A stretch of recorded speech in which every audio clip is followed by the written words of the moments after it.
aluno do curso de atualização de transporte escolar, dando continuidade ao nosso curso, ao nosso módulo. Estudaremos nessa aula 11 respeito ao meio ambiente. Não podemos negar que o veículo mudou o mundo. Hoje observamos cidades inteiras se locomoverem pela ação dos veículos automotores. O progresso trouxe os veículos e hoje dependemos deles para quase tudo. Veículos são uma exigência de consumo e progresso do nosso século e vem aumentando consideravelmente a cada ano. Nenhum outro produto fabricado pelo homem tem aceitação globalizada comparável à do automóvel. Precisamos dos veículos num sistema extraordinariamente complexo que chamamos de trânsito, que não existem só nas cidades, mas também nas zonas rurais, do qual todos dependemos diariamente. Através do trânsito, nós nos deslocamos como condutores, passageiros, também como pedestres,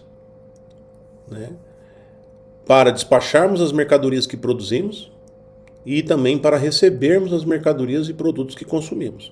Então o veículo, ele foi uma criação que tomou conta do mundo. E as cidades, as construções, elas se moldaram dentro da expectativa que é solicitada para o melhor aproveitamento desses veículos. Então, observe-se, por exemplo, hoje, que toda a construção viária de uma nova cidade, ela já é planejada para a locomoção dos seus cidadãos. Ora por veículo automotor, meios de transporte alternativos, coletivos, Então, o veículo mudou o mundo.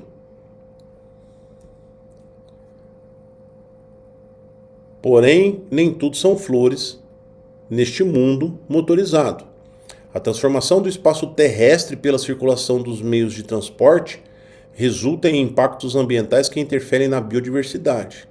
A poluição está presente num conjunto de inúmeros poluentes originados pelos veículos e pelo consumo humano, sendo que alguns agentes poluidores para sua decomposição necessitam de centenas de anos. Abordaremos nesta parte do módulo sobre a transformação do meio ambiente e consequente poluição e o que o poder público tem feito para minimizar este problema. Os veículos foram criados e acredito que não tinham imaginado a proporção que isso geraria, E em determinado momento observou-se, essa poluição, essa consequência de poluentes que ele origina e eles ficam aí no meio ambiente.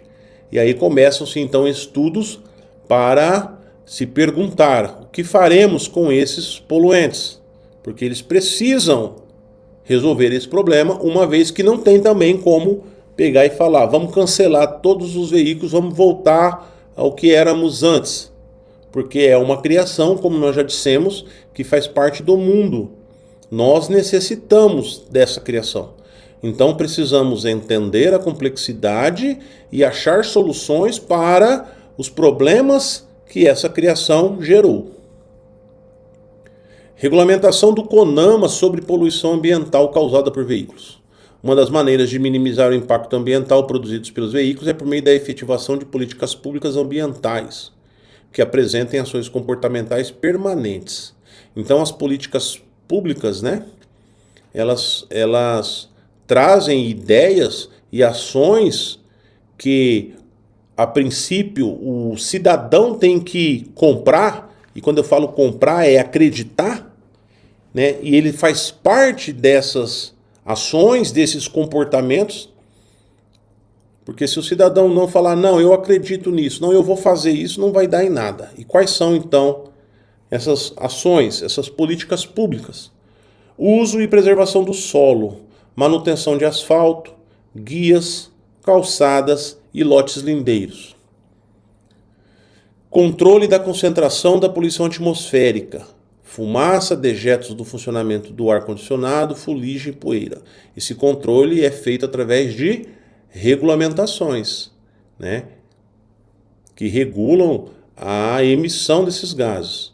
3. Controle da concentração da poluição sonora, alarme, som de veículo, buzina, ronco do motor, sirene de veículos de urgência, apitos do agente de trânsito, veículos de propagandas, veículos com escapamentos desregulados. Também existe regulamentação referente ao controle de ruídos, emissão de ruídos. 4. Execução de projetos de edificações viárias com duração a longo prazo. A ideia é realizar projetos viários que eles durem muito, tá? Para que eles não fiquem sendo modificados conforme a cidade for aumentando, for se alterando. Então já se constrói algo que fique perpétuo, já prevendo algo no futuro que vai mudar, mas que aquilo ali vai continuar daquele jeito, porque ele já foi construído para o futuro. Operações do desempenho de tráfego em situações típicas com o intuito de minimizar os conflitos de congestionamentos. Então isso aqui também já existe regulamentações prevendo essas operações, né, para que os tráfegos eles tenham desempenho, para que haja mobilidade, para que não tenham congestionamentos. Um bom exemplo é a onda verde, que já é implantada já em muitas cidades, né? Além de outros veículos, construção de ciclovias, construção de acessos a determinados veículos, a modais, certo? Então, todo esse planejamento para que determinados veículos não precisem circular em todo um trajeto. Esse veículo vai de um lugar a um lugar X, aí um outro vai do X para o Y, aí um outro vai do Y ao Z, de forma que diminua o tráfego de um veículo só, congestionando todo o ambiente. Rodízio de veículos por tempo determinado. Então já existe também em algumas cidades o rodízio dos veículos, né? Veículos placas tais não vão poder sair hoje à rua, às vias, né? E até também essa questão do planejamento de determinados veículos não poderem acessar determinadas áreas. Continuando. Incentivo ao uso de veículo de propulsão humana, bicicleta, juntamente com criações de ciclovias. Então temos aí, inclusive hoje, quando se constrói uma via, já tem que ser previsto a área do pedestre com qualidade, a área da ciclovia ou ciclofaixa também com qualidade, né, para o incentivo desses veículos alternativos. 8. Revitalização, paisagismo, iluminação, calçadas com valorização e circulação de pedestres. É o que eu acabei de dizer. 9. Controle da concentração da poluição visual, lixos jogados na via, quando da circulação do veículo, distribuição de panfletos, resíduos de pneus, material orgânico, outdoors, né? Então muitas cidades também, muitos municípios já produzem regulamentações específicas, né, para que as frentes da loja também tenham um padrão de visualização para que não poluam visualmente as fachadas, né? As fachadas das lojas, né? Além também de questões aí de outdoors, questões de poluição visual. 10. Utilização de combustíveis alternativos que geram menor impacto ao meio ambiente. Isso aí já são estudos científicos, né? Já faz parte da área de pesquisa e se investe muito dinheiro para que nós cheguemos a combustíveis que não poluam tanto, né? Tanto combustíveis quanto equipamentos, né, que não poluam tanto. 11. Controle da concentração da poluição veicular. Plásticos, metais, vidros, borracha, espelhos, fluidos, aditivos, latas de aço, alumínio, resíduos de óleo e fluido de freio. Então também existem regulamentações de que determinados componentes dos veículos, resíduos, devem ser descartados em lugares específicos.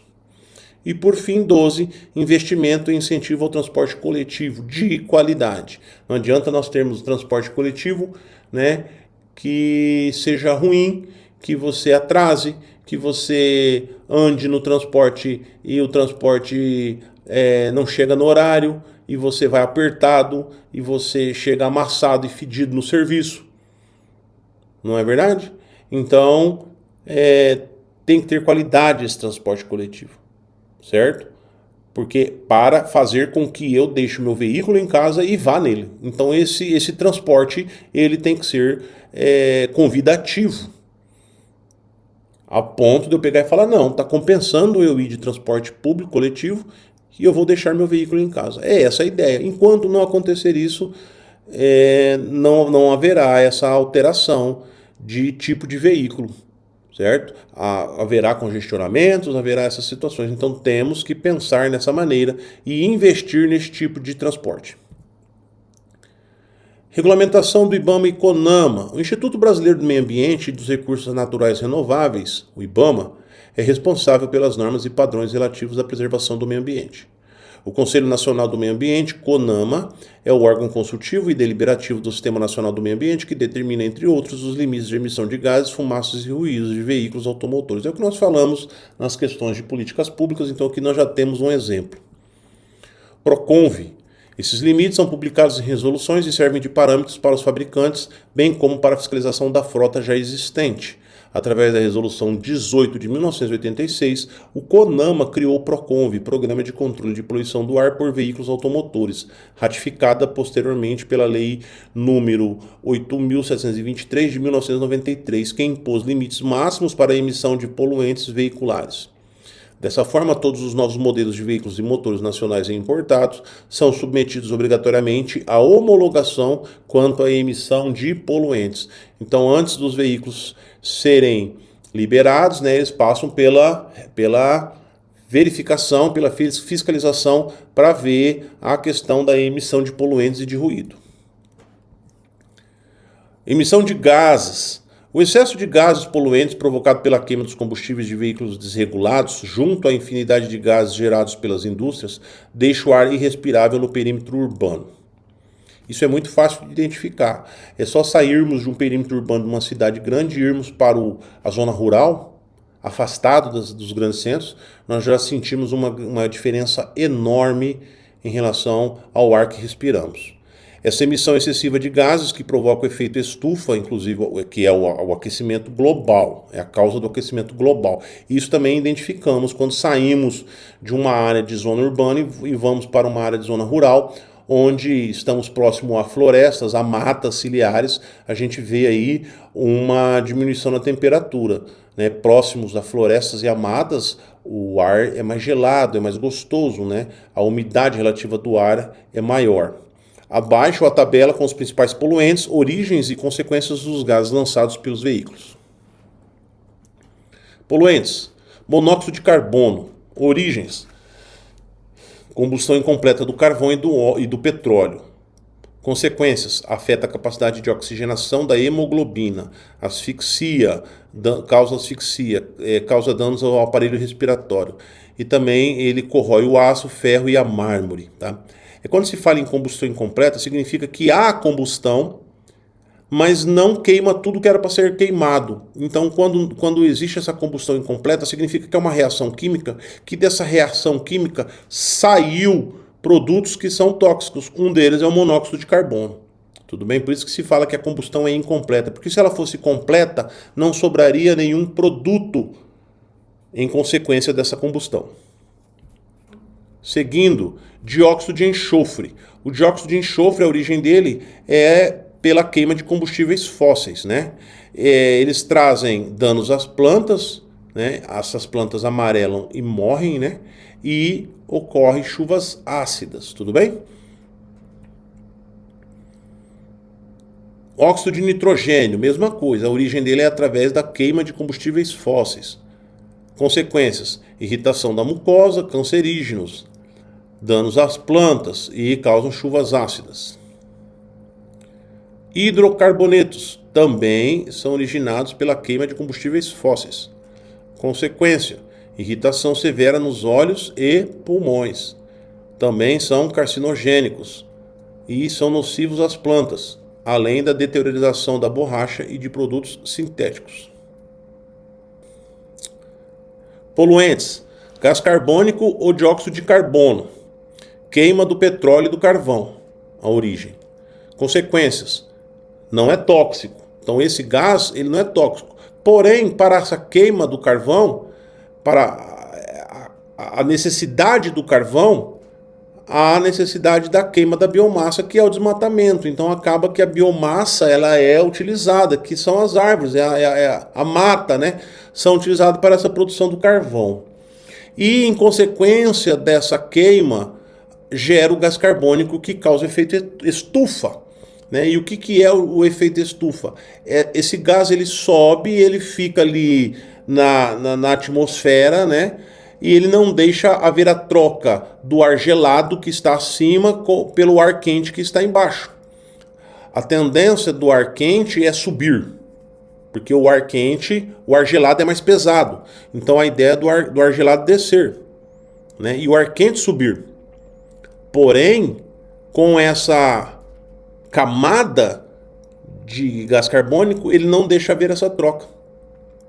É por isso que o funcionamento do ar-condicionado é dessa maneira, né? Ele é colocado na parte superior do ambiente, porque o ar gelado vai ficar em cima e quando gelar, esse ar vai fazer o quê? Vai descer. E o que vai subir? O ar quente.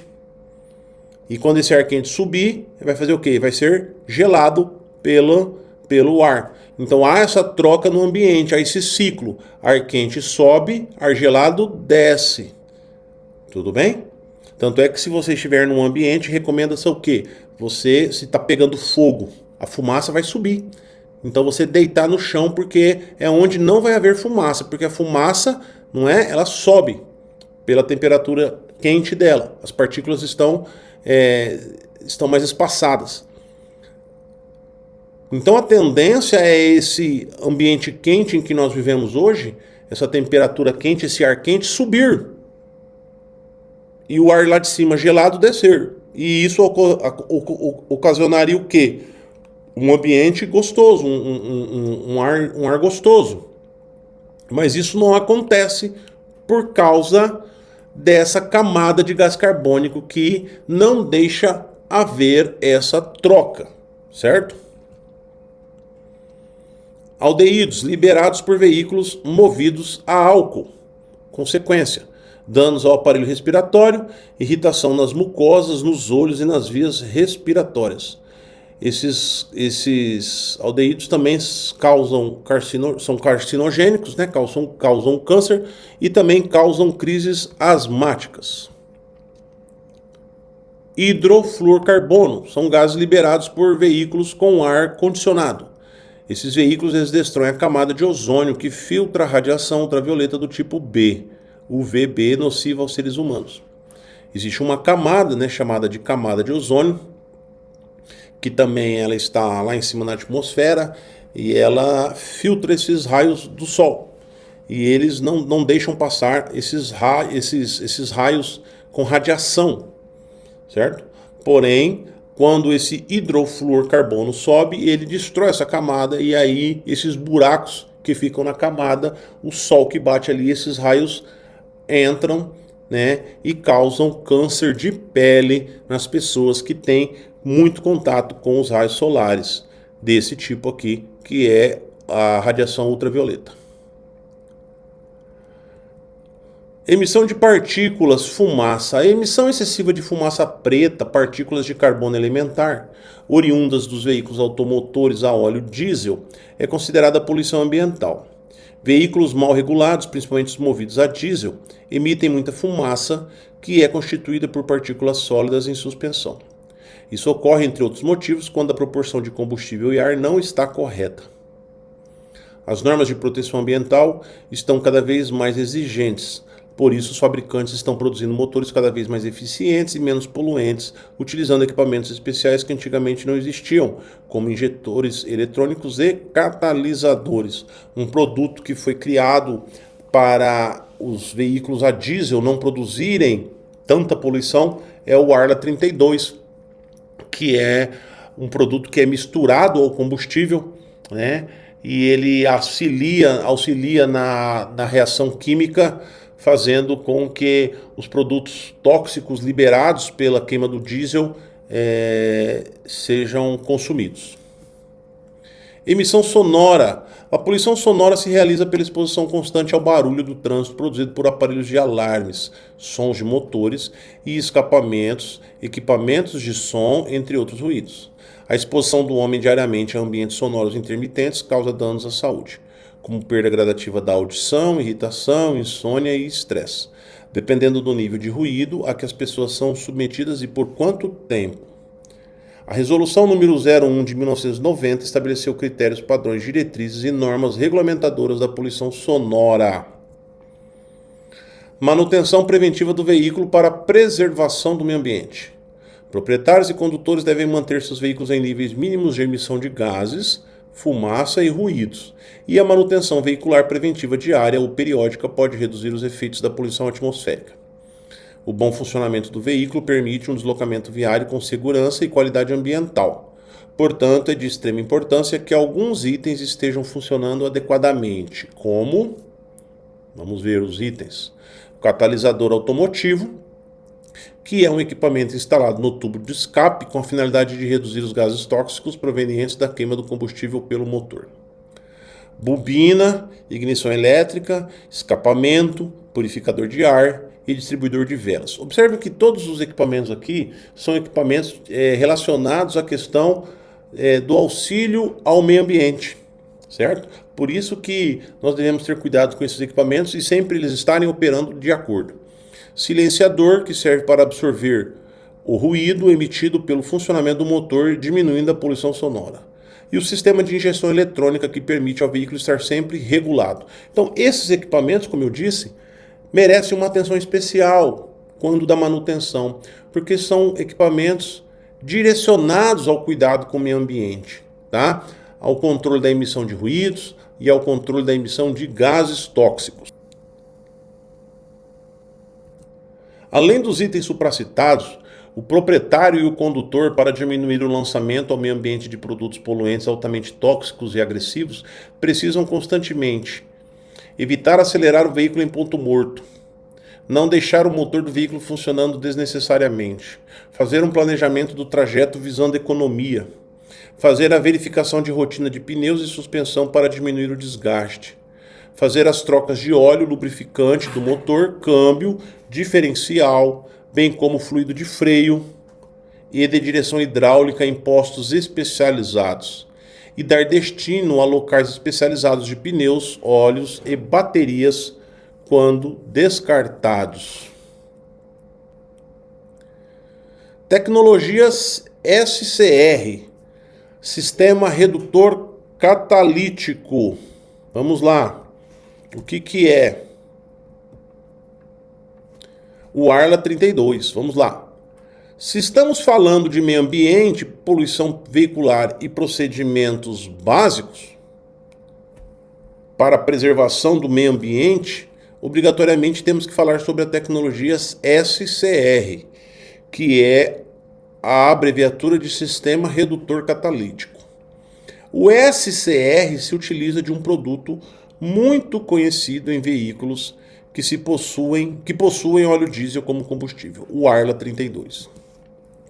O agente redutor líquido automotivo, Arla 32, é um agente que reduz a emissão de poluentes, transformando os tóxicos óxidos de nitrogênio em materiais não nocivos, como nitrogênio e água. O número 32 se refere à concentração de ureia dentro da solução de água desmineralizada presente no tanque. Para cada 100 gramas de água, há 32,5 gramas de ureia. A ureia é uma substância responsável por gerar a reação química para quebrar os óxidos de nitrogênio, transformando-os em água e nitrogênio. Esse agente consegue evitar até 98% das emissões de óxido de nitrogênio para a atmosfera. Além de poluente, ele também é nocivo à saúde e responsável por diversas doenças respiratórias. Todos os veículos fabricados a partir de 2012 possuem um tanque Arla caracterizado com uma tampa azul ao lado do tanque de combustível. Para cada 20 litros de diesel, 1 litro do Arla 32 é consumido. No painel desses veículos existe também um indicador mostrando a necessidade de reabastecer o Arla e sensores que medem as emissões de gases do veículo. Observa-se então que, atendendo à demanda mundial, o Brasil entrou na guerra contra a poluição causada pelos veículos, o meio ambiente agradece. Então é o que nós dissemos, né? Então esses veículos novos, eles já vêm com esse produto, né? Para facilitar não, para auxiliar de forma direta aí na emissão de gases poluentes dos veículos a diesel. Então olha aqui, nós temos o esquema, né, de como funciona. Então nós temos ali a solução de ureia e água desmineralizada, ali os gases de escape do motor vão em direção ao catalisador, aí se mistura com a injeção de Arla, né, para dentro do catalisador, e lá dentro do catalisador ocorre então a reação química, certo? E aí, ó, os gases resultando na redução drástica de até 80% do material de particulado e de até 60% do óxido de nitrogênio. Da reação sobrarão apenas gás nitrogênio e água, componentes que fazem parte do ar que respiramos. Todo o sistema é monitorado por um módulo eletrônico que é responsável pela saída dos gases de escape, controlando a quantidade de Arla 32 que será injetada. Tudo bem? Porque conforme a quantidade de gás que sai do motor, o Arla é injetado também. Tudo bem, pessoal? Finalizamos aqui a aula 11, né, sobre respeito ao meio ambiente. Tranquilo. Acredito que nós, como motoristas profissionais, temos feito a nossa parte, né? Tentamos aí, até por uma questão de vida financeira, economizamos o máximo que podemos dentro de questões de como dirigimos, como freamos, né? Porque como esse veículo que utilizamos, ele está todo dia, como eu disse, na batida, então é necessário eu, como condutor, também cuidar do veículo, né? E eu acredito que todos nós façamos isso, e com o objetivo não só do meio ambiente, mas também do meio ambiente e também de um controle financeiro dos nossos gastos aí como proprietários, né? Alguns proprietários, outros são empregados, mas também há um controle em cima do nosso trabalho sobre os gastos de combustível, frenagem, pastilha de freio e outros equipamentos do veículo que, conforme a utilização, são gastos de forma errada, certo? Muito bem, pessoal, terminamos a aula então, 11. Na próxima aula a gente finaliza o módulo 3, falando sobre convívio social. Um grande abraço e até a próxima aula.